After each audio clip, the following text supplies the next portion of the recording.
Hi, everybody. I am Philippe. I am the CEO and one of the co-founders in Tatari. We're super excited to be here. We're going to talk a little bit about TV advertising in particular. How can TV advertising help brands diversify their paid acquisition, their paid customer acquisition? In particular, how they can diversify a little bit out of Facebook. We're going to do this today along with one of our clients, Dave. And so we're going to do it through their lens. So therefore, I'm joined by Jordan from Dave. Jordan? Awesome. Hi, everyone. My name is Jordan. I am the Director of Marketing at Dave. So you may be wondering, who is Dave? This is Dave the Bear. So Dave is here to help create financial opportunity in America. So it's a really big mission, but we do that in a few ways. So first of all, once you download Dave, you go ahead and you connect your bank account to Dave. And what that allows you to do is we're able to forecast your lowest balance until payday. And this is really powerful because A, you know how much you can actually spend before payday, and you don't have to do any of that mental math. And B, we're actually able to predict whether or not you're likely to overdraft your bank account. So if we predict that you're likely to overdraft, we send you a helpful notification, which just lets you know, hey, you have an upcoming expense that might cause you to overdraft. You're able to just pop right into the app and request up to $75 of your paycheck just a couple days early. And this really allows you to get by before payday. So maybe you need help getting groceries, get gas, anything to just help you, make it to that payday. But ultimately, we really hope that people aren't in that cycle of living paycheck to paycheck. So one of the ways we hope to help people get out of that cycle is by helping them make more money. So one of the ways we're offering this is through the feature side hustles. So Dave actually can help you connect with different side hustles within the app to help you earn extra income. And something that we're really excited about is we're now launching Dave Banking. So Dave Banking is great. It allows you to help build your credit through just paying your utilities or your rent payments. You get paid 2 days early, and you even get this cute little debit card with Dave on it. And here's a quick overview of Dave's growth journey. So we began acquisition for Dave in February of 2018. Around that time, we had about 80,000 users, and since then, we've grown to over 8 million. Last year, we closed our unicorn valuation with Norwest, and we also have over 300,000 five-star reviews in the App Store. And this year, we also joined the CNBC Disruptor 50 list, which was super exciting. And through that scale from 80,000 to 8 million, you can imagine that we've gone through some different phases and of our marketing mix. So when we first started acquisition, we were really focused on your usual digital channels. So that was your Facebook, Google, Twitter, really what you would expect. But as we were looking to really scale, we knew that we needed to expand our marketing mix. So we tested everything from podcasts, Spotify, Pandora, radio, you name it. And one of the really helpful tests we did during this time was we tested TV in April of 2019. TV was super powerful for us. So when we first started to scale, you see here, we were escalating our digital spend. So we grew our digital spend by 45%, but we only increased our member growth by 13%. And we were seeing a rapidly escalating CPA. So once we turned on TV, we actually saw that our user growth doubled alongside our marketing spend. And we were able to keep our CPA steady at a higher scale. So TV was just so absolutely huge in allowing us to scale beyond our digital channels. Cool. Thanks, Jordan, for this introduction and teeing it up. So yeah, once again, my name is Philippe. So with Atari. Tatari, for those of you who don't know us yet, we are a data and analytics company that focuses on the buying and measurement of TV advertising. And obviously we do this across both linear and streaming TV. We work with a lot of brands. I'm sure you're familiar with the IAB 250 direct brands to watch. Of that list, the companies that run TV advertising today, more than 40% will actually work with us. And so, as you can imagine, it's something that we're very proud and excited about. But I should also highlight that this is really a client portfolio which is very diverse in nature. We have very young kind of Series A, Series B types of companies, like in Made in Cookware. We also have very mature companies, if I may say it that way, companies who are publicly traded, like a Fiverr or a Teladoc. We even run some of these smaller portfolios within kind of the Clorox, the Procter & Gamble, and the Unilever family. Above all these companies, like Dave, have been with us since day one. And so we really took them by the hand and helped them scale. So what's really fun here is that when Jordan approached us, and this is almost 2 years ago now, she knew a lot about TV already. She knew what she was going for. And I thought it'd be interesting to actually start there before we kind of get into the more advanced things. So Jordan, take it away. Awesome. Thanks so much, Philippe. So one of the first things that I thought about when we ventured into TV was, one of the things I kept hearing was that you were going to have to invest a ton into creative to really just enter into testing on TV. And a lot of those creatives were going to cost upwards of $200,000. And I knew at the time that we needed to really prove out whether or not TV would be an efficient channel for us before I invested that amount into creative. So what we did in a very Dave scrappy fashion is we invested a total of $2,000 into these TV creatives. We actually made 3 creatives, and they were 3 very different styles of ads. And the idea was to really see whether or not TV would be an efficient channel for us. It wasn't meant to be an award-winning creative. It was really meant to just be a proof of concept. And even though it was really meant to just be a proof of concept, one thing that was really interesting to us is, once we proved out TV worked, we actually went and invested that $200,000 into really robust TV creatives.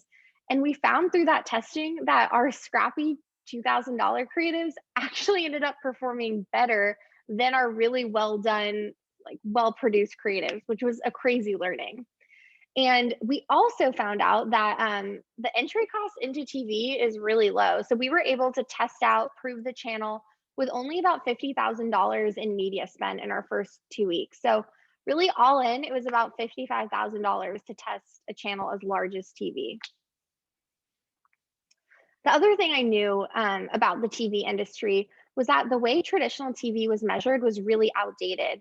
So if one person saw an ad 100 million times and 100 million people saw an ad once, they were weighted the same. And as we all know, in this world of data-driven growth, something like that was really not going to work. So we knew that with our partner, we needed a really robust, up-to-date digital-like dashboard like the one you see here. So Tatari's dashboard is super helpful because it allows you to track everything from cost per install to even cost per down funnel events, see how many spots aired, impressions, spend, really everything, just like you would in a Facebook dashboard, which is really powerful. The data is also available next day, which has been huge for us because we need to send out, daily growth metrics, and we're still able to do that with TV. The other really amazing thing about our journey into TV is just how effortless it's been.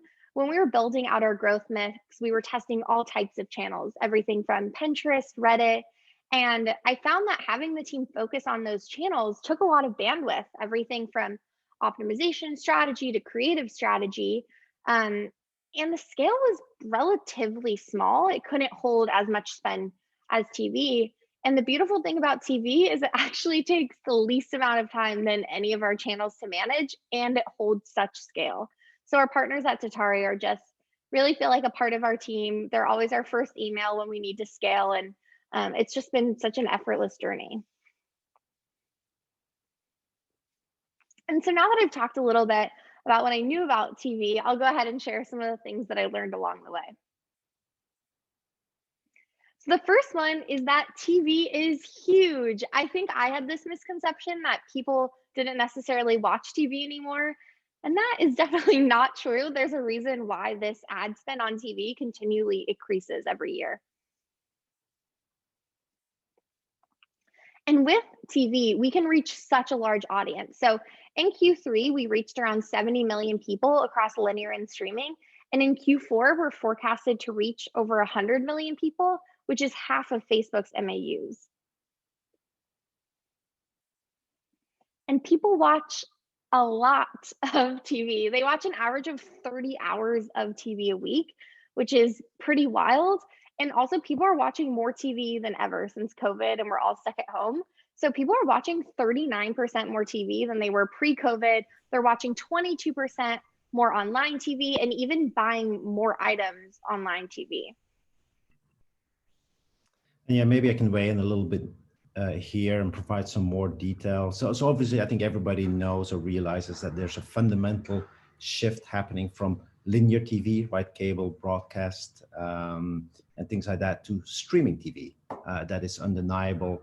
The pace at which that transition is going definitely got a boost when COVID-19 hit the world.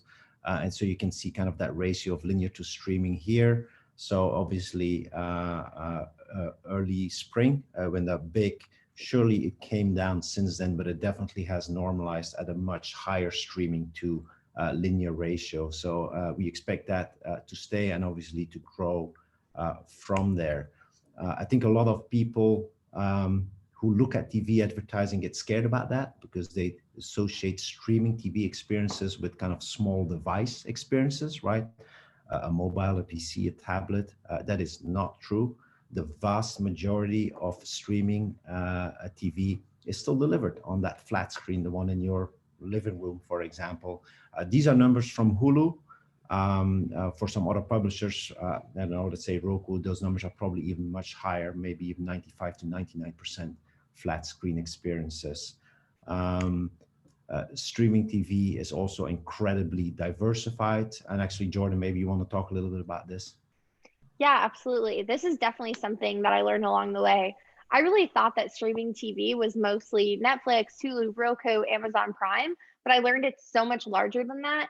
You see an example here, and our channel mix really encompasses a lot of these channels you see here. And one of the outliers to me, and something that really surprised me, was actually Pluto TV. I had never heard of Pluto before entering the world of TV advertising, and it's actually proved to be a really rock solid channel for us and something that consistently performs. So I think it just goes to show how robust and really large this landscape of streaming is. Another misconception that I had is that streaming TV was really mostly for, the coastal millennials, and that's also really not true. It's consumed by all ages and really across all different income levels as well.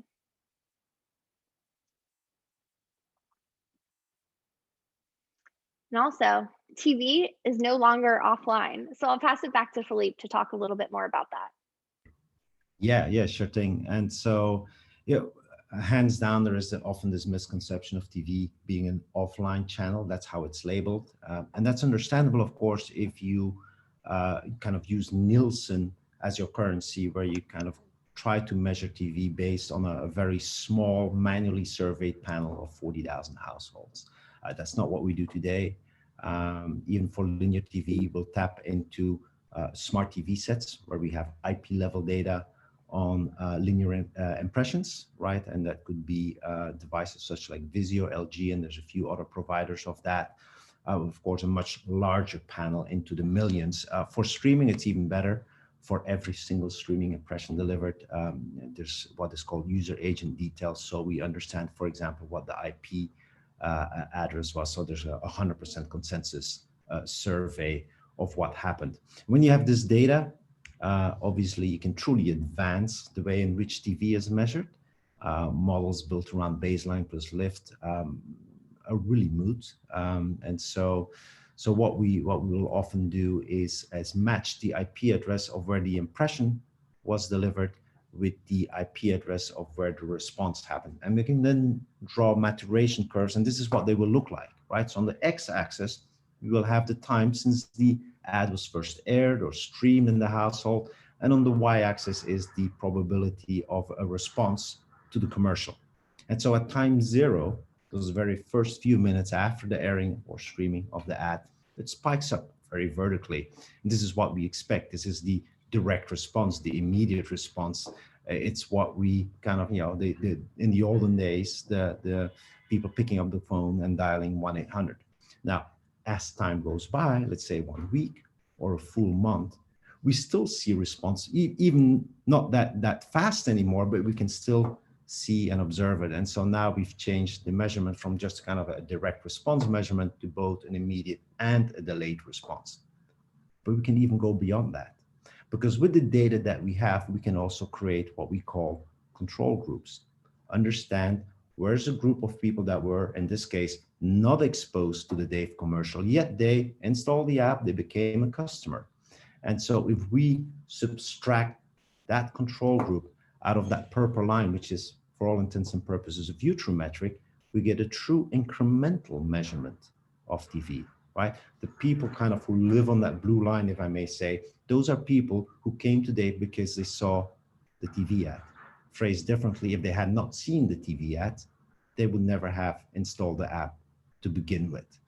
And this is more than theory. We literally, we put this in the dashboard. This is something that Jordan will do, where she will kind of select her measuring methodology between view through and incrementality, and then change the attribution window all day long. And so actually it'll be fun to hear from Jordan, kind of like, you know, how she uses this and kind of like putting some real numbers behind it.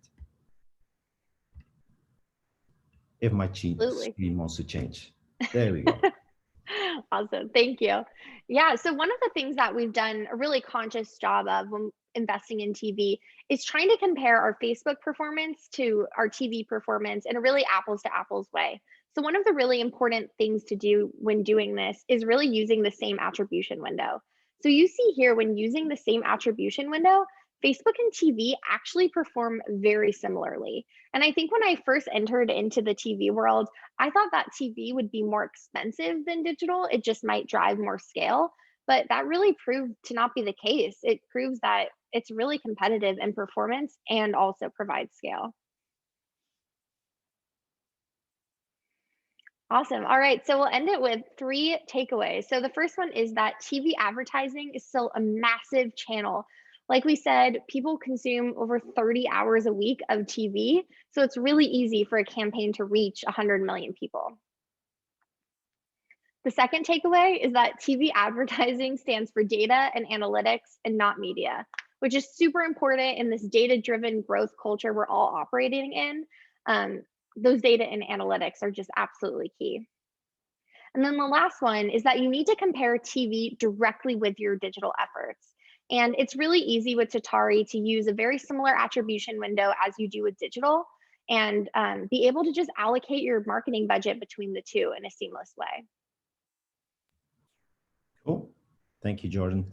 I suspect there may have been some questions in the chat. I hope those got answered by now. If not, Jordan kindly made herself available. Her contact details are there. Feel free to contact me as well if you just want to learn more about TV advertising in general or Atari. And yeah, that would be a wrap for our session. Thank you, Jordan. And then, yeah, we look forward to reach out if you want to learn more. Awesome. Thank you so much for having me. See ya. Bye.